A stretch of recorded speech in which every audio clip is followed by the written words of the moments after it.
Hello दोस्तों, कैसे हैं आप सभी। आइए हम लोग इतिहास में आगे बढ़ेंगे। प्राचीन भारत का इतिहास हम लोगों ने देखा कि प्राचीन भारत इतिहास में कितने पार्ट्स हैं, तो 3 पार्ट हैं। प्रागैतिहासिक काल, आद्य ऐतिहासिक काल और ऐतिहासिक काल।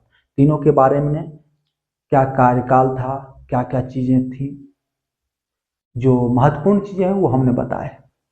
आज ऐतिहासिक जो स्रोत हैं प्राचीन भारत के, उससे संबंधित 10 से 15 क्वेश्चन हम लोग देखेंगे, जो कि बहुत ही महत्वपूर्ण है। मैं बोलता जाऊंगा, आप सुने, नोट भी चाहे तो कर सकते हैं। कुछ नहीं सुना रहा हो तो रिपीट करके देखें, आपको समझ में आ जाएगा। और कुछ डाउट्स हो तो आप हमारे चैनल में कमेंट कर सकते हैं, ठीक, इस क्लास में। तो अगले क्लास में हम आपको उसको अच्छे तरीके से और समझाएंगे, ठीक है। चलिए, तो सबसे पहला क्वेश्चन क्या बनता है भाई, तो इतिहास का पिता। इतिहास जब हम लोग पढ़ रहे हैं, प्राचीन शुरुआत कर रहे हैं, तो इतिहास का father of history, father of history सबसे पहला क्वेश्चन है। फादर ऑफ हिस्ट्री किसे कहते हैं, तो सबों को आना चाहिए, हेरोडोटस को कहते हैं। किसे कहते हैं भाई, तो हेरोडोटस को। लेकिन सर्वप्रथम नियोजित, सुनियोजित ढंग से, मतलब होता है व्यवस्थित ढंग से कोई काम कर दिए, ठीक है। कोई काम, मकान बनाना हो तो टेढ़ा मेढ़ा बना दिए, ठीक है। मान लो ये लकीर खींचना हो, हमने लकीर खींच दिया, और एक लकीर हुआ एकदम बढ़िया सीधे खींचना। तो सुनियोजित ढंग से सर्वप्रथम इतिहास को जो तैयार किया है वे हैं V.A. स्मिथ। V.A. स्मिथ। तो 2 चीजें हैं यहाँ पे। इतिहास का पिता तो हेरोडोटस को कहते हैं, लेकिन सुनियोजित तरीके से, व्यवस्थित ढंग से, तो V.A. स्मिथ ने, ठीक है। आइए दूसरा सवाल आपके सामने है। प्राचीन भारत के इतिहास का प्रथम पुस्तक किसे कहते हैं, तो राज तरंगिणी को। किसे कहते हैं प्राचीन भारत का इतिहास का प्रथम पुस्तक, तो राज तरंगिणी, राज तरंगी और नी, राज तरंगिणी को हम लोग कहते हैं प्राचीन भारत के इतिहास का प्रथम पुस्तक, ठीक है। अगला क्वेश्चन क्या है भाई, तो उत्कीर्ण चिन्ह वाले प्राचीनतम सिक्के क्या कहलाते हैं। उत्कीर्ण चिन्ह वाले प्राचीनतम, जिसे सिक्का है, ठीक है, और उस पर कुछ चिन्ह उत्कीर्ण है, प्राचीनतम कुछ चिन्ह उत्कीर्ण है, तो उसे क्या कहते हैं, तो उसे कहते हैं आहत सिक्के। क्या कहते हैं भाई, आहत सिक्के। तो आहत से तात्पर्य हुआ प्रहार किया हुआ, ठोंक बजा के, मतलब ने पीट देते हैं, इसको पीट दिए, उसके कारण से उत्कीर्णन हो गया, उस पर चिन्ह बन गया कोई, तो उसे आहत सिक्के कहते थे, ठीक है। ब्राह्मी लिपि को सर्वप्रथम किस विद्वान ने पढ़ा और कब, तो ब्राह्मी लिपि को जेम्स प्रिंसेप ने सर्वप्रथम 1837 ईस्वी में पढ़ा। किसने पढ़ा भाई, तो जेम्स प्रिंसेप ने 1837 ईस्वी में। अगला देखो भाई सवाल है, सर्वप्रथम भारतवर्ष का नाम का उल्लेख किस अभिलेख से प्राप्त हुआ है, तो हाथी गुम्फा अभिलेख से। भारतवर्ष जो है सर्वप्रथम हाथी गुम्फा अभिलेख में उल्लिखित था, ठीक है। ऐसे आपको जितने भी अभिलेख, महत्वपूर्ण अभिलेख हैं, वो मैं आपको एक क्लास में सुव्यवस्थित ढंग से उसे बताऊंगा, ठीक है। तो अभी तत्काल इतना जानिए, भारतवर्ष का जो नाम जो है सर्वप्रथम कहाँ मिला भाई, तो हाथी गुम्फा अभिलेख में उल्लिखित था, ठीक है। कहीं कोई डाउट हो तो आप सवाल कर सकते हैं, कमेंट में अपना मैसेज छोड़ सकते हैं। अगला है, जैन धर्म का प्रारंभिक इतिहास किस ग्रंथ से पता चलता है, तो जैन धर्म का प्रारंभिक इतिहास किससे पता चलता है, तो कल्पसूत्र से। कैसे भाई, तो कल्पसूत्र से, ठीक है।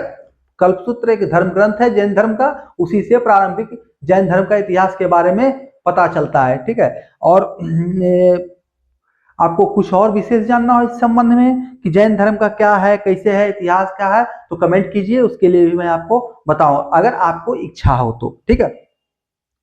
देखो, खरोष्ठी लिपि कैसे लिखी जाती थी, खरोष्ठी लिपि किस प्रकार से लिखी जाती थी, तो अभी हम लोग व्यवहार करते हैं देवनागरी लिपि में। किससे करते हैं, देवनागरी लिपि, ठीक है। उस समय खरोष्ठी लिपि था, तो देवनागरी लिपि में क्या करते हैं, यहां से यहां मान लो ये पेज है, तो क्या करते हैं, बाएं साइड से दाईं ओर जाते हैं, बायां से ये लेफ्ट हुआ और इधर राइट की ओर जाते हैं। लेकिन खरोष्ठी लिपि था उस समय, खरोष्ठी लिपि में क्या होता था, तो राइट से लेफ्ट की ओर, राइट से लेफ्ट की ओर, जैसे कि अभी उर्दू हम लोग लिखते हैं। उर्दू जो भी जानकार हैं, मुस्लिम भाई लोग हैं, वो दाएं से बाएं की ओर लिखते हैं, वही खरोष्ठी लिपि है। खरोष्ठी लिपि क्या है भाई, तो दाएं से बाईं ओर लिखी जाने वाली लिपि है, ठीक है।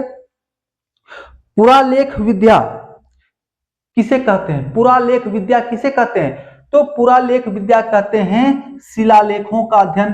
पुरालेख विद्या, पुरालेख विद्या किसे कहते हैं? विद्या, पुरालेख अध्ययन को कहते हैं, किसे कहते हैं भाई? तो शिलालेखों का अध्ययन, शिलालेखों का अध्ययन, पुरातात्विक साक्ष्यों का अध्ययन, उसे कहते हैं पुरालेख विद्या। ठीक है, कहीं कोई दिक्कत, कोई डाउट हो आप क्वेश्चन कर सकते हैं। पुरावशेष का महानतम अन्वेषक कौन था? पुरावशेष यानी कि जो प्राचीन समय का जो अवशेष था, जिसके बारे में हमें पता चला ये पाषाण काल है, ये इतना ईसा पूर्व है, ये प्रागैतिहासिक काल का है, ये मध्य ऐतिहासिक काल का है, ठीक है, ये आदि ऐतिहासिक काल का है। मतलब कि उस समय के बारे में जानकारी, जो प्राचीनतम जानकारियों, तो कैसे मिलता था भाई? तो पुरावशेष के बारे में, पुरावशेष से यानी पुरानी चीजें कुछ बची हुई हैं। पुरावशेष मतलब क्या? पुरावशेष मतलब क्या? पूरा मतलब पुरानी, पुरानी चीजें या पुरातात्विक चीजें, उसका अवशेष, उसका बचा हुआ। पुरावशेष मतलब जो पुराने जमाने में जो सामान था, जो क्या स्तंभ थे या कुछ भी साक्ष्य है, मान लो यही पेन है, 1000 साल बाद ये पेन किसी को मिले तो क्या हुआ? पूरा अवशेष हुआ, यानी इस समय का अवशेष उस समय मिला, तो उस समय कहा जाएगा कि कभी जो है आज के समय में, उस समय कहा जाएगा 1000 साल बाद कि मार्कर का यूज होता था। तो वही पुरावशेष का जो है अन्वेषक, अन्वेषक मतलब क्या है? रिसर्चर, अध्ययन करने वाला। तो महानतम अध्ययनकर्ता कौन है भाई? तो डार्विन। कौन है? डार्विन।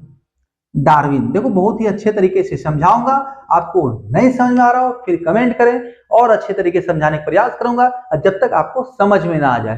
तो क्या है? पुरावशेष का महानतम अन्वेषक मतलब कि पुरावशेष, पुरानी चीजों को जानने वाला, रिसर्च करने वाला, अध्ययन करने वाला, उसके बारे में जानकारी देने वाला सबसे महानतम कौन है? तो डार्विन है। ठीक है, आगे देखो क्या, इब्न बतूता का यात्रा वृत्तांत किस नाम से प्रसिद्ध है? इब्न बतूता कौन था?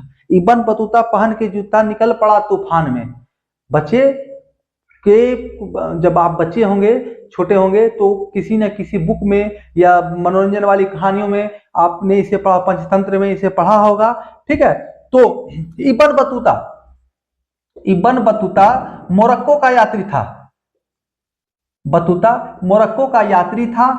ये इसका यात्रा वृत्तांत जो है रेहला, रेहला पुस्तक है उसी में है, रेहला, रेहला इसका यात्रा वृत्तांत किसने भाई? तो रेहला से प्रसिद्ध है, रेहला नाम से प्रसिद्ध है। मार्को पोलो द्वारा किस राज्य की यात्रा का उल्लेख मिलता है? मार्को पोलो एक यात्री था, उसके द्वारा किस राज्य की यात्रा का उल्लेख मिलता है? तो पांड्य राज्य में मार्को पोलो की यात्रा का बहुत अच्छा ही वर्णन है। तो मार्को पोलो जो अपना यात्रा का वर्णन किसमें लिखा? तो पांड्य राज्य, पांड्य राज्य का यात्रा का वर्णन मिलता है। जब इंडिया आया वो विदेशी यात्री था, तो वो पांड्य राज्य में सर्वप्रथम आया था। ठीक है, तो इतना ही आज के लिए, और आगे अगले दिन। ठीक है, चलिए हमारे चैनल को लाइक शेयर सब्सक्राइब करें और हमें अपना प्यार दें ताकि हमारा मनोबल बढ़ा रहे। धन्यवाद।